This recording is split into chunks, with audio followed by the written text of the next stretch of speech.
اچھے اخلاق اور کردار کے ساتھ خوب روح صورت بھی اللہ کی ایک بہت بڑی نعمت ہے جس کی طرف ہر انسان کا دل خود بخود کھینچا چلا جاتا ہے۔ اس لیے باطنی حسن کے ساتھ اللہ نے اپنے تمام پیغمبروں اور رسولوں کو ظاہری حسن کی دولت سے بھی نوازا تھا۔ چنانچہ ہمارے پیارے نبی حضرت محمد صلی اللہ علیہ وآلہ وسلم اللہ کے بھیجے گئے تمام پیغمبروں اور پوری نسل انسانیت میں سب سے خوبصورت اور حسین شکل و صورت کے مالک ہیں۔ اللہ نے سلطان عرب و عجم حضرت محمد صلی اللہ علیہ وآلہ وسلم کی مثل نہ کسی کو پیدا فرمایا اور نہ کبھی کوئی پیدا ہوگا۔ حضور اپنی خوبیوں، کمالات اور ظاہری خصوصیات میں ایسے یکتا ہیں کہ اس میں آپ کا کوئی شریک ہی نہیں ہے۔ امام قرطبی نے نقل کیا ہے کہ اللہ تعالیٰ نے نبی کریم صلی اللہ علیہ وآلہ وسلم کا مکمل حسن و جمال دنیا میں ظاہر نہیں فرمایا۔ اگر حضور کا مکمل حسن ظاہر کر دیا جاتا تو کسی میں حضور کی طرف دیکھنے کی صلاحیت نہ ہوتی۔ اللہ نے اپنے محبوب نبی کو جمال عطا فرمایا تھا۔ دراصل حسن صرف رنگ کی سفیدی، جاذبیت اور ظاہری بناوٹ کی خوبصورتی ہونے کو کہتے ہیں، جبکہ جمال پوری جسم کے تمام اعضاء کا درست ہونا اور جسم کے تمام حصوں کی پرفیکٹ ہونے کو کہا جاتا ہے کہ اس سے آگے پرفیکشن کا کوئی تصور ہی نہ ہو۔ لہٰذا اللہ نے محمد صلی اللہ علیہ وآلہ وسلم کو حسن اور جمال دونوں میں اعلیٰ ترین مقام عطا کیا تھا، اور جسے ہم پرفیکٹ پرسنالٹی کہہ سکتے ہیں۔ اس حقیقت کو شاعر مشرق علامہ اقبال نے یوں بیان کیا ہے کہ دنیا کی ہر رنگ و بو میں جہاں بھی نظر دوڑائیں، اس کی مٹی سے جو بھی حسن و چمک ظاہر ہو رہی ہے، یا تو وہ محمد صلی اللہ علیہ وآلہ وسلم کے نور سے چمک دمک رکھتی ہے یا ابھی تک محمد صلی اللہ علیہ وآلہ وسلم کی تلاش میں ہے۔ احادیث کی کتابوں اور صحابہ کرام کے اقوال سے یہ پتہ چلتا ہے کہ حضور اکرم صلی اللہ علیہ وآلہ وسلم کے جسم مبارک کے تمام حصوں میں مکمل تناسب پایا جاتا تھا۔ اللہ نے اپنے محبوب کو تمام عیب اور نقص سے پاک رکھا تھا۔ حضور سر سے پاؤں تک ایک مثالی شخصیت تھے۔ صحابہ کرام ہمیشہ حضور کی ظاہری شخصیت اور خوبصورتی کی تعریفیں، مداح اور شاعری کیا کرتے تھے، جو تاریخی کتابوں میں بھری پڑی ہیں، جن میں شاعر اسلام حضرت حسان بن ثابت رضی اللہ تعالیٰ عنہ کا ایک شعر مشہور ہے جس کا ترجمہ کچھ یوں ہے: یا رسول اللہ، آپ سے زیادہ حسن و جمال والا میری آنکھوں نے کبھی کسی کو دیکھا ہی نہیں، اور آپ سے زیادہ جمیل کسی عورت نے جنا ہی نہیں۔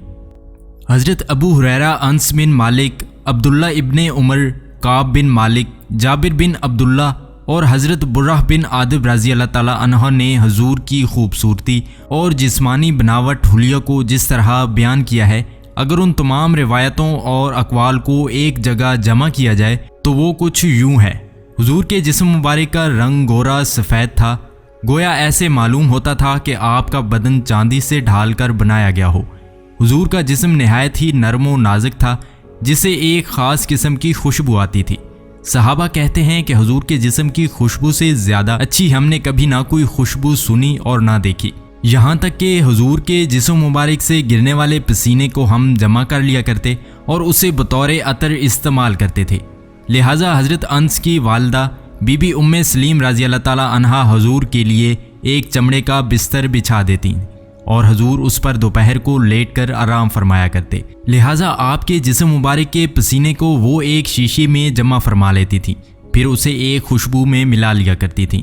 اس لیے حضرت انس نے وصیت کی تھی کہ میری وفات کے بعد میرے بدن اور کفن میں وہی خوشبو لگائی جائے جس میں حضور کے جسم مبارک کا پسینہ ملا ہوا ہے۔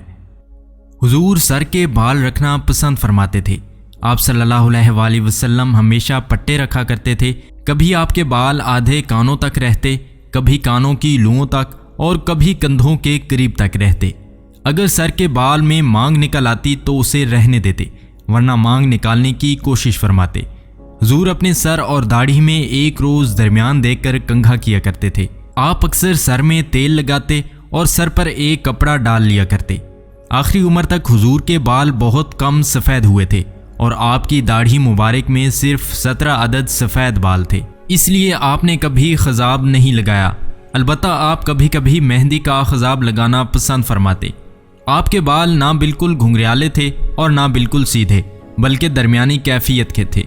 حضور نے حجۃ الوداع میں جب اپنے بال اتروائے تو وہ صحابہ میں بطور تبرک تقسیم ہوئے۔ بی بی ام سلمہ نے ان بالوں کو ایک شیشی میں رکھ دیا اور جب کسی شخص کو نظر لگ جاتی یا کوئی مرض ہوتا تو آپ اس شیشی کو پانی میں ڈبو کر دیتی تھیں اور اس پانی سے شفا حاصل ہو جاتی۔ حضور کا چہرہ مبارک نہایت ہی پرنور اور خوبصورت تھا، نہ زیادہ گول تھا اور نہ ہی زیادہ پھولا ہوا۔ آپ کے دانت مبارک ابدار موتیوں کی مانند تھے جو سفید چہرے کے ساتھ چمکتے تو یاقوت کے موتی کی طرح لگتے تھے۔ حضور کی آنکھیں بڑی سیاہ اور سرمگی تھیں جن میں سرخ ڈورے تیرتے دکھائی دیتے۔ جب حضور کی طرف کوئی نظر کرتا تو یوں سمجھتا کہ آپ کی آنکھوں میں سرما لگا ہے، جبکہ آپ کی آنکھوں میں سرما موجود نہ ہوتا تھا۔ پیشانی مبارک کشادہ تھی، بھویں باریک اور گھنی تھیں اور دونوں بھویں اس قدر قریب تھیں کہ دور سے دونوں ملی ہوئی معلوم ہوتی تھی، اور ان دونوں بھوؤں کے درمیان ایک رگ تھا جو غصے کے وقت ابھر جاتا۔ آنکھوں کی پلکیں گھنی اور دراز تھیں۔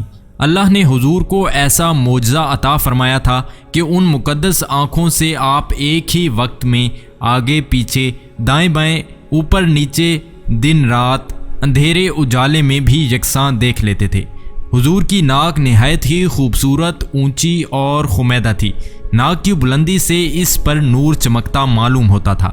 حضور کے مبارک کان میں بھی معجزانہ شان تھی۔ آپ خود ارشاد فرمایا کرتے کہ میں ان چیزوں کو دیکھتا ہوں جن کو تم میں سے کوئی نہیں دیکھتا، اور ان آوازوں کو سنتا ہوں جن کو تم میں سے کوئی نہیں سنتا۔ پیارے نبی کے رخسار مبارک نرم و نازک تھے، یہاں تک کہ آپ جب گفتگو کرتے تو آپ کے دونوں گال ہموار ہو جایا کرتے۔ حضور کی گردن مبارک نہایت ہی معتدل، سراہی دار اور سڈول تھی، جو خوبصورتی اور صفائی میں نہایت ہی بے مثل تھی۔ حضور کی مقدس ہتھیلیاں چوڑی، گوشت سے بھری ہوئی، کلائیاں لمبی، بازو دراز، جبکہ ہتھیلیاں نہایت ہی نرم و نازک تھیں جس سے ایک خاص قسم کی خوشبو آتی تھی۔ چنانچہ جس شخص سے آپ مصافحہ فرماتے وہ دن بھر اپنے ہاتھوں کو خوشبودار پاتا۔ حضور کا شکم اور سینہ مبارک دونوں ہموار اور برابر تھے۔ سینہ چوڑا تھا اور مقدس چھاتیاں اور پورا شکم بالوں سے خالی تھا، البتہ کندھوں اور کلائیوں پر کچھ بال موجود تھے۔ آپ نہ ہی زیادہ لمبے قد والے تھے اور نہ ہی زیادہ چھوٹے قد والے، بلکہ آپ کا قد درمیانہ تھا۔ لیکن جب حضور صلی اللہ علیہ وآلہ وسلم کسی لمبے قد والے شخص کے ساتھ چلتے تو اس سے بھی بلند نظر آتے۔ آپ کا چہرہ اس قدر روشن اور پرنور تھا کہ مسلسل دیکھنے پر آنکھیں چندھیا جاتی۔ چہرہ اطہر سورج کی طرح روشن تھا اور کوئی شخص بھی آپ کی طرف نظر بھر کر نہ دیکھ پاتا۔ حضرت جابر رضی اللہ تعالیٰ عنہ کا بیان ہے کہ میں نے رسول اللہ کو ایک مرتبہ چاندنی رات میں دیکھا۔ اس وقت حضور ایک سرخ دھاری دار چادر اوڑے ہوئے تھے۔ میں ایک مرتبہ چاند کی طرف دیکھتا اور ایک مرتبہ حضور کے چہرے کو دیکھتا، یہاں تک کہ میں نے فیصلہ کیا کہ حضور کا چہرہ چاند سے بھی زیادہ خوبصورت تھا۔ حضرت عائشہ فرماتی ہیں کہ مصر والے اگر میرے محبوب کے رخسار مبارک کے اوصاف سن لیتے تو حضرت یوسف کی قیمتیں لگانا بھول جاتے، اور زلیخا کو ملامت کرنے والی عورتیں اگر میرے محبوب کی پیشانی کو دیکھ لیتی تو ہاتھوں کی بجائے اپنے دل کاٹنے کو ترجیح دیتی۔ دراصل حضرت یوسف علیہ السلام اور دیگر حسینوں کا حسن حضرت محمد صلی اللہ علیہ وآلہ وسلم کے حسن کی ایک خیرات ہے۔ حافظ ابن حجر لکھتے ہیں کہ ہر ایمان والے کا یہ عقیدہ ہونا چاہیے کہ اللہ نے نبی کریم صلی اللہ علیہ وآلہ وسلم کے بعد کسی کو بھی آپ کی طرح تخلیق نہیں فرمایا، اور نہ آپ کے بعد کوئی آپ کا مثل پیدا ہوگا۔ کسی شخص کا ایمان اس وقت تک مکمل نہیں ہو سکتا جب تک وہ یہ تسلیم نہ کر لے کہ حضور کی ذات ظاہری اور باطنی کمالات ہر انسان سے بڑھ کر ہے۔ تو امید ہے دوستو آج کی ویڈیو آپ کو اچھی لگی ہوگی۔ مزید ایسی اسلامک ویڈیوز کے لیے ہمارے چینل کو سبسکرائب کریں اور نیچے دیے گئے بیل کے آئیکن کو پریس کریں تاکہ جب بھی ہم نئی ویڈیو اپلوڈ کریں تو آپ کو اس کا نوٹیفیکیشن ملتا رہے۔ ملتے ہیں ایک اور ویڈیو کے ساتھ، تب تک اپنا بہت سارا خیال رکھیے گا۔ اللہ حافظ۔